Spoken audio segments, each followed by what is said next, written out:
할렐루야. 11월 20일 금요일 새벽 기도를 시작하도록 하겠습니다.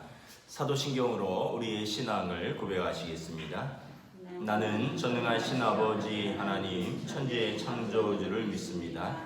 나는 그의 유일하신 아들 우리 주 예수 그리스도를 믿습니다.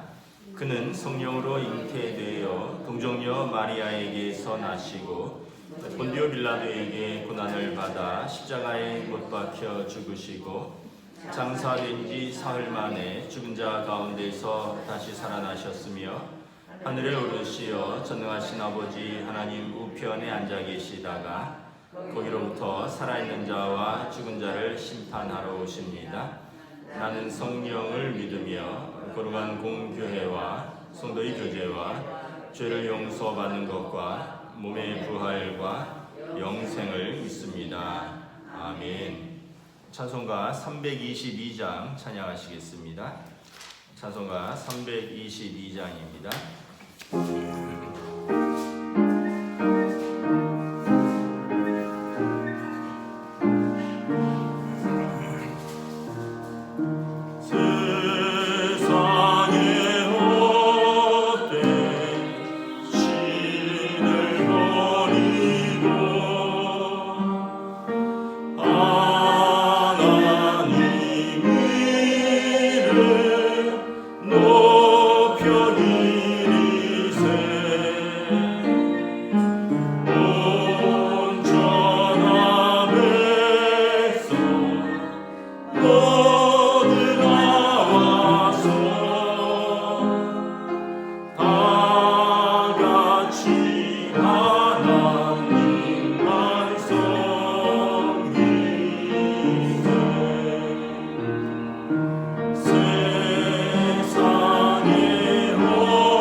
다니엘서 3장 1절부터 12절까지 말씀입니다. 구약성경 다니엘서 3장 1절부터 12절까지 말씀입니다. 다 찾으신 줄 알고 저와 여러분들이 한 절씩 교독하도록 하겠습니다. 다니엘서 3장 1절부터 12절입니다. 느부갓네살 왕이 금으로 신상을 만들었으니 높이는 60규빗이요 너비는 6규빗이라 그것을 바벨론 지방의 두라 평지에 세웠더라. 느부갓네살 왕이 사람을 보내어 총독과 수령과 행정관과 모사와 재무관과 재판관과 법률사와 각 지방 모든 관원을 느부갓네살 왕이 세운 신상의 낙성식에 참석하게 하며 이에 총독과 수령과 행정관과 모사와 재무관과 재판관과 법률사와 각 지방 모든 관원이 느부갓네살 왕이 세운 신상의 낙성식에 참석하여 느부갓네살 왕이 세운 신상 앞에 서니라.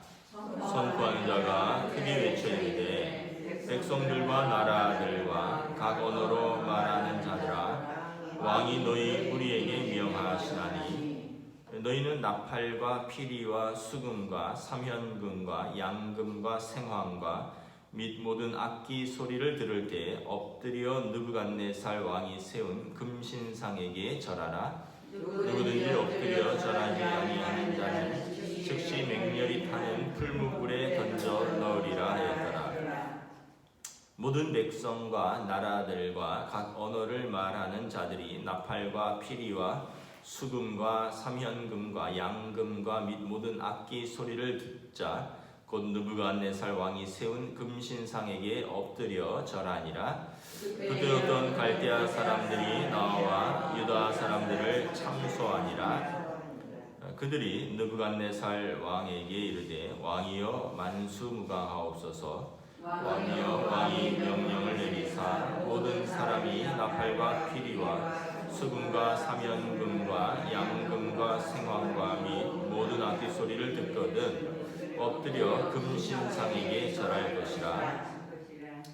누구든지 엎드려 절하지 아니하는 자는 맹렬히 타는 풀무불 가운데 던져 넣음을 당하리라 하지 아니하셨나이까. 이제 유다 사람 사드락과 메삭과 아벳느고는 왕이 세워 바벨론 지방을 다스리게 하신 자이거늘 왕이여 이 사람들이 왕을 높이지 아니하며 왕의 신들을 섬기지 아니하며 왕이 세우신 금신상에게 절하지 아니하나이다. 아멘. 할렐루야. 오늘도 새날이 시작되었습니다. 하나님께서 은혜와 평강으로 함께하여 주시기를 축복합니다. 오늘부터 기온이 뚝 떨어집니다. 주말부터는 영하로도 떨어지고 그렇습니다. 감기 특별히 유의하시고 또 겨울에는 이번 겨울은 특별히 감기도 유의하셔야 됩니다. 왜냐하면 이게 코로나랑 연결이 되기 때문에 아주 건강에 각별히 유의하셔야 됩니다. 오늘 말씀은 신앙은 선택이라는 것을 성경은 말씀을 하고 있습니다. 1절에 보면 느부갓네살 왕이 금으로 신상을 만들었는데 그 신상이 자기의 신상을 세운 것입니다. 높이는 60규빗이고 너비는 6규빗입니다. 이 60규빗은 지금 우리로 말하면 8층 높이 건물의 높이입니다. 여러분 8층은 한 30m 되는 거죠. 높이가 한 30m고 너비는 그러면 한 3m다. 그러면 약간 좀 기형적이긴 한데 오늘 이것을 보면 평지에 세웠다라고 말합니다. 1절에 두라 평지에 30m 높이의 신상을 세웠습니다. 누구나 멀리서도 쉽게 볼 수 있도록 세운 것입니다. 그리고 더군다나 이것은 금으로 만들었습니다. 이제 전체가 금은 아니겠지만 금으로 입힌 것이겠죠. 고대인들은 왕은 곧 신이었습니다. 또 왕은 신의 아들이었죠. 이집트를 여행을 하다 보면 이집트의 그런 피라미드, 오벨리스크, 스핑크스 이런 것들이 있습니다. 멀리서 보면 어느 정도 이제 규모가 잘 짐작이 안 되는데 하여튼 멀리서도 보여요.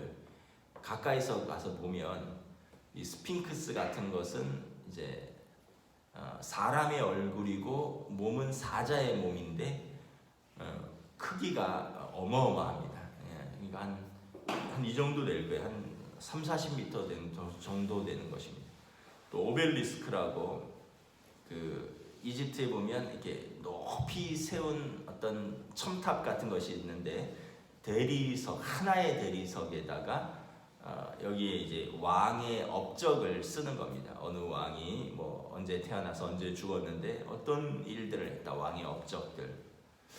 그리고 이제 왕의 무덤이 이제 피라미드이죠. 여러분 경주 같은 데 가보면 우리나라도 왕의 무덤들이 있습니다. 왕의 무덤들이 있으면 일반인의 무덤에 뭐 크게는 100배 정도 됩니다. 어마어마하게 크죠. 거기에 한 사람의 무덤이 있는 것입니다. 그 안에는 이제 왕의 쓰던 물건들도 같이 이렇게 묻기도 하고 그런 거죠. 그러다 보니까 이제 고대에는 왕은 곧 신이고 신의 아들이고 그 왕은 신처럼 높임을 받는 것입니다. 그래서 바벨론 왕도 느부갓네살 왕도 금으로 자기 신상을 이렇게 높이 만들었습니다. 느부갓네살 왕이 꿈을 꾸었잖아요. 지난 본문에 꿈에서 어떤 신상이 세워졌는데 머리는 금으로 되어 있고 또 뭐 두 팔은 은으로 되어 있고 가슴과 넓적다리는 노스로 되어 있고 발가락은 뭐 철과 진흙으로 되어 있고 뭐 이러면서 그 나라의 흥망성쇠, 제국의 흥망성쇠에 대해서 꿈을 꾸었죠. 그때 자기가 금으로 된 머리였다라는 것을 기억하는 것입니다. 물론 그가 다니엘을 통해서 다듬지 않은 돌이 날라와서 그 신상을 산산이 부수었던 것, 그리고 그 돌이 세상을 가득 채우는 영원한 제국과 영원한 나라는 하나님 나라라는 것을 다니엘을 통해서 깨달았지만 사람은 금방 망각의 동물이죠. 잊어버립니다. 하나님의 은혜와 하나님의 살아계심을 금방 잊어버리고 자기에 집중하는 거죠.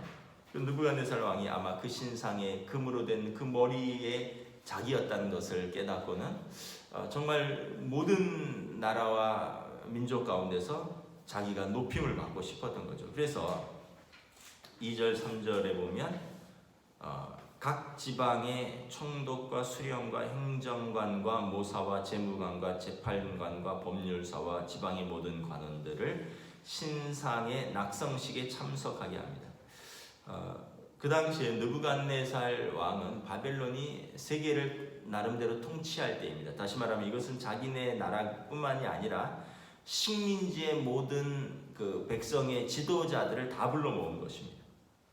그래서 왕의 신상을 세우는 그 낙성식에 자기 백성과 식민지의 모든 유명한 어떤 그 관료들을 다 불러서 어떻게 보면 왕에게 충성 맹세를 하는 자리입니다.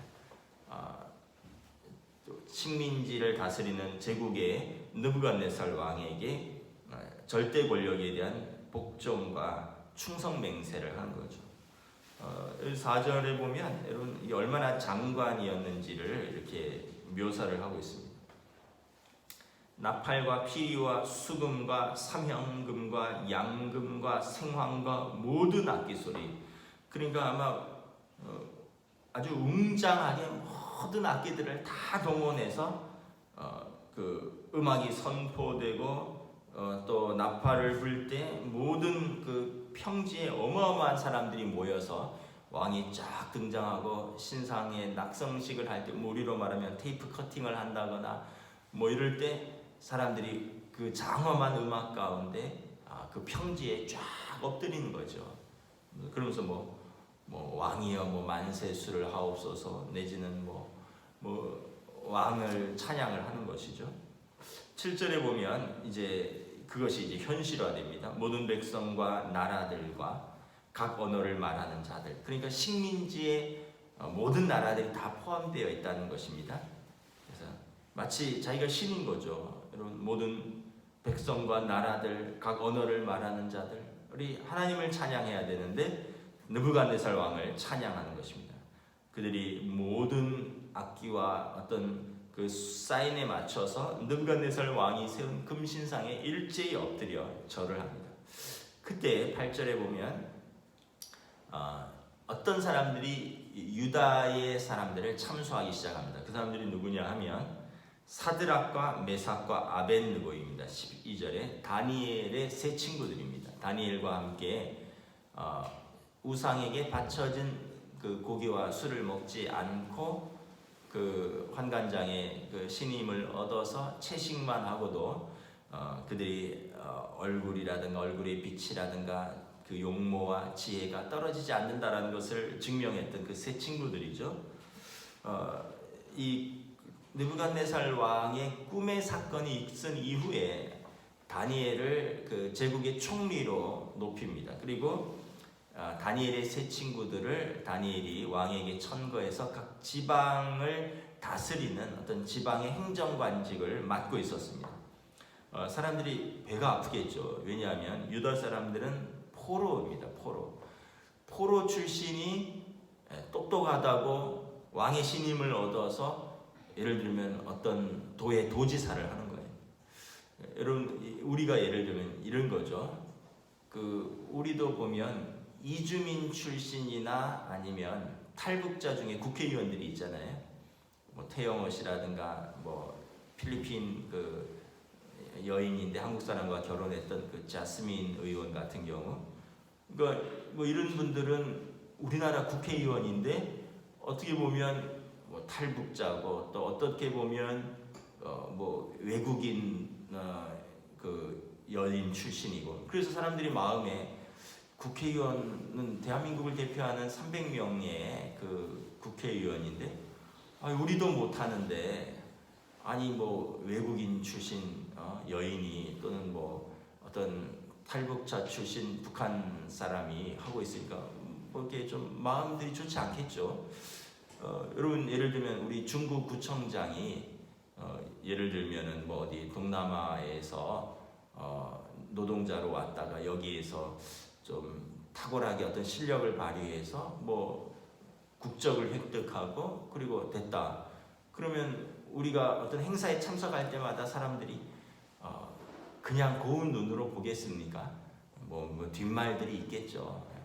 그러니까 뭐 이런 겁니다. 지금 제국의 어떤 각 지방을 다스리는 행정관들인데 이 사람들이 유다 사람들이라는 거죠. 바벨론의 포로로 잡혀온 사람들 중에 발탁된 사람들입니다. 그러니까 이 사람들이 평소에 갈대아 사람들, 원래 바벨론 사람들이 시기하는 것이죠.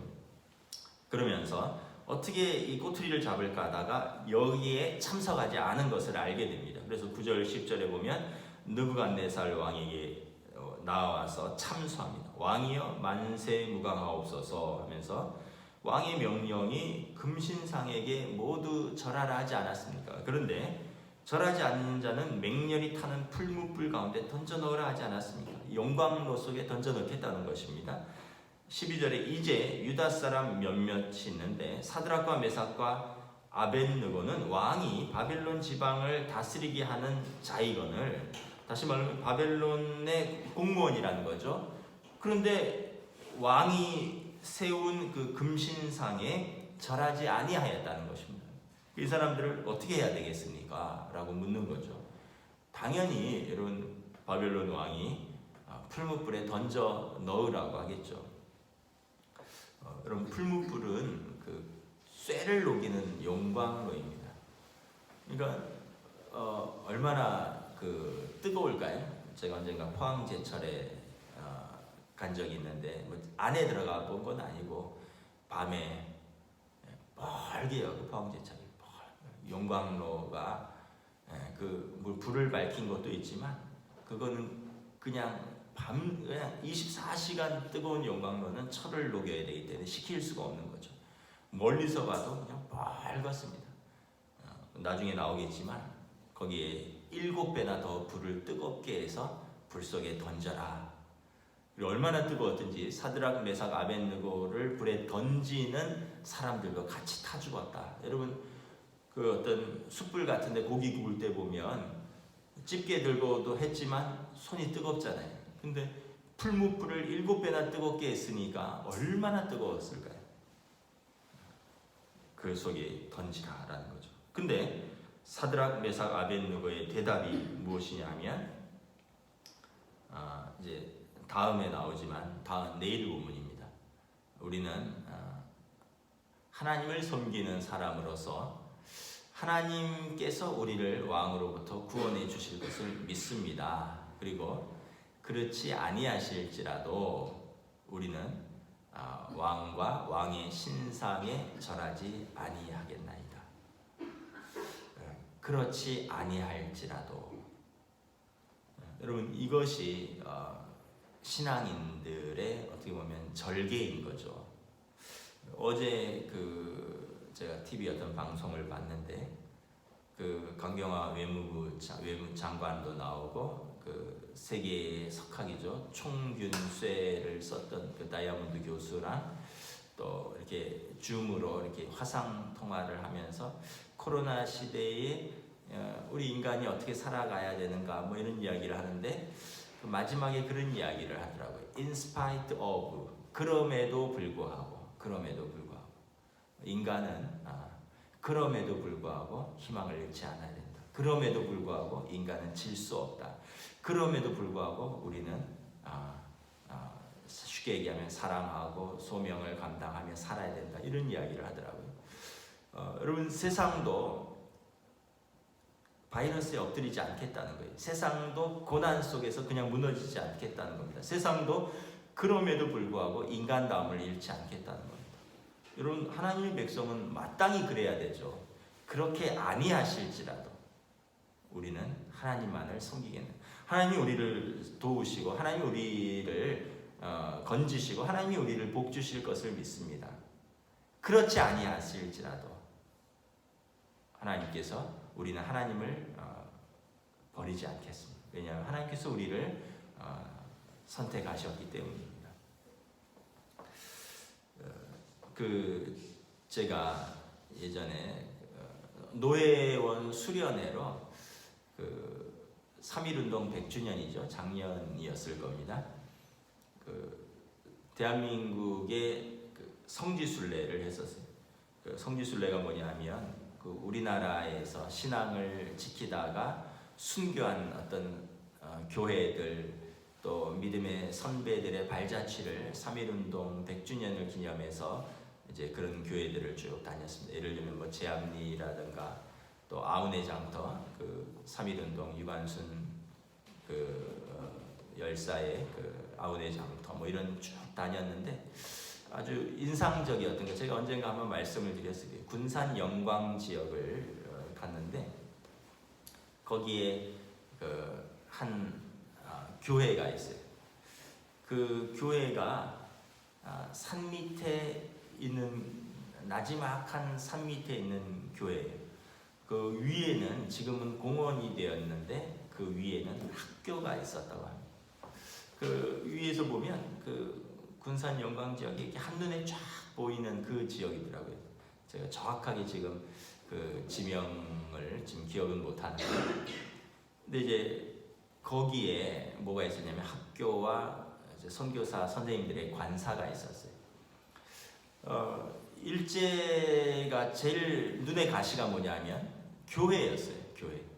왜냐하면 신사참배를 해라. 그럼 다 신사참배를 하죠. 그런데 교회에서는 우리는 우상에게 절할 수 없다 하면서 아이들도 또 가르치는 선생님들도 이제 신사참배를 하지 않는 거예요. 학교는 여러분 원래 학교는 국민의례처럼 반드시 아침에 신사참배를 했다고 합니다. 뭐 우리 권사님들은 그 시대에 사셨으니까 잘 아실 거예요. 아침에 우리 뭐 애국가 하듯이 신사참배하고 학교가 시작을 했을 겁니다. 그런데 하지 않는 거죠. 이제 일제 쉽게 얘기하면 총독부에서 학교는 문을 마음대로 닫을 수 있는데 교회는 문을 마음대로 닫을 수가 없는 거예요. 왜냐하면 외국인 선교사들이 교회를 세웠고 또 이게 외국 정부와의 마찰 우려도 있고 또 정치와 종교는 어떤 보편적으로 서로 이제 간섭하거나 핍박하지 않는다는 그런 원칙들이 있기 때문에 이 외국인 선교사들이 세운 교회 학교가 너무 얄미운 거죠. 왜냐하면 신사참배를 안 하니까. 그래서 이렇게 학부모들을 불러서 협박을 했습니다. 너네가 교회에 아이들을 보내지 말아라. 교회에 아이들을 안 보내면 교회가 자동적으로 문을 닫게 되는 거 아니에요? 교회에 아이들을 보내지 말아라. 그렇지 않으면 학교를 문 닫겠다. 교회는 건들 수 없지만 학교는 총독부에서 마음대로 통제할 수 있잖아요. 문을 닫을 수도 있고. 그러니까 이제 부모들이 겁이 덜컥 난 거예요. 그래서 아이들한테 이야기를 했어요. 야, 큰일 났다.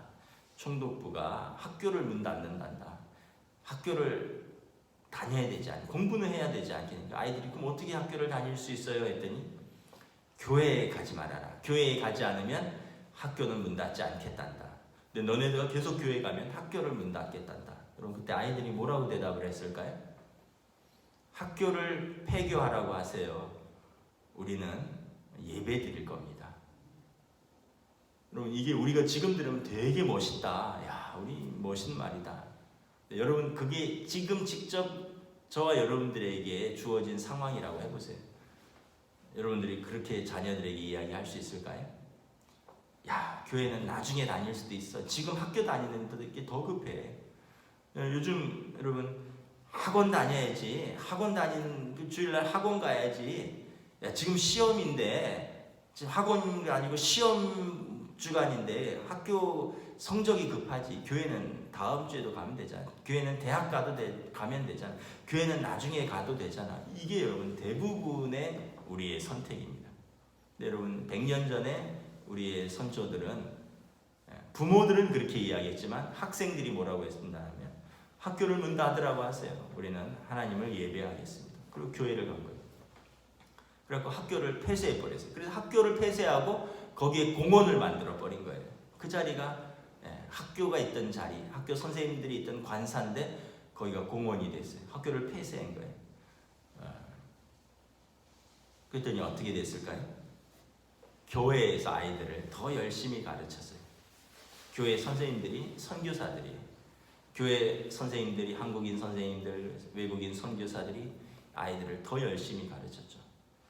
그래갖고 여러분 그 학교는 그 당시에는 문을 닫았지만 몇 년 후에 다시 열게 되죠. 그 군산 영광 지역의 명문, 뭐 여고, 뭐 남고 이런 학교로 이렇게 거듭나게 됩니다. 여러분 신앙생활은 이렇게 선택입니다. 선택. 우리가 무엇을 선택을 하느냐. 당장의 위협에, 당장의 이익에 내가 세상을 선택할 수 있습니다. 뭐 그렇다고 해서 하나님이 당장 심판하지는 않겠죠. 그런데 여러분 무엇이 진짜 신앙인인가? 사드락 메삭 아벳느고는 여기에 생명이 걸려 있는 거예요. 단지 관직 박탈 정도가 아니라 생명이 달려 있는 거예요. 사느냐 죽느냐. 여러분 우리가 살기 위해서 모든 걸 하는데 이 사람들은 하나님을 섬기기 위해서 모든 걸 하는 사람들입니다. 감히 어떻게 이런 선택을 할 수 있었을까?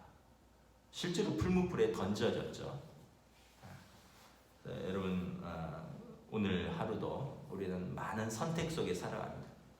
우리는 말, 행동, 모든 선택 속에서 내 정체성이 드러납니다. 내가 가치를 두고 있는 것이 드러납니다. 내가 신앙인이냐 아니냐는 내가 오늘 하는 작은 선택들이 쌓여서 우리에게 드러나는 것입니다. 여러분 하나님께서 우리를 버리지 않으셨습니다. 하나님께서 우리를 외면하지 않으셨습니다. 죄인인 우리를 부르시고 하나님께서 우리를 하나님의 자녀로 부르셨습니다. 터툴리안이라고 고대 교부죠. 순교 직전에 마지막으로 배교하면 살려주겠다. 마른 장작을 가득 쌓아놓고 그 위에 세워뒀어요. 불을 붙이면 활활 타는 거예요. 80세의 노구입니다. 그때 이 사형 집행관이 나와서 존경하는 선생님 귀에 대고 조그만 소리로, 다른 사람들이 들으면 민망하니까 선생님 지금까지 가르치신 것도 있는데 저한테만 작은 소리로 나는 예수를 부인합니다 한마디만 하면 제 직권으로 살려주겠습니다. 작은 소리로 저만 들으면 됩니다. 그럼 제가 잘 보고해서 처리하겠습니다.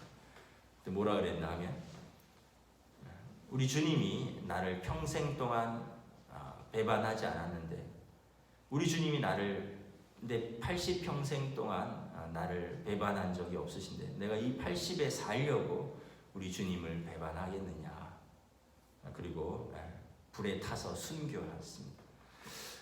이렇게 어떻게 면에서 보면 이런 분들의 이 순교의 피 가운데 교회들이 세워진 거죠. 한국 교회도 그렇고 세계 교회도 그렇고 순교자의 피 위에 교회가 세워진 것입니다. 저와 여러분들이 오늘 하루 우리의 믿음을 지키며 하나님 앞에서 살아가는 주의 백성들이 되시기를 주님의 이름으로 축복합니다. 기도하겠습니다. 주님의 은혜를 감사합니다. 오늘 다니엘과 세 친구의 또 선택과 정말 우리의 삶에서 이렇게 생과 사과의 갈림길에서 우리는 하나님을 선택할 수 있을 것인가? 우리는 이익과 신앙의 갈림길에서 내 이익이 아닌 신앙, 믿음을 선택할 수 있을까?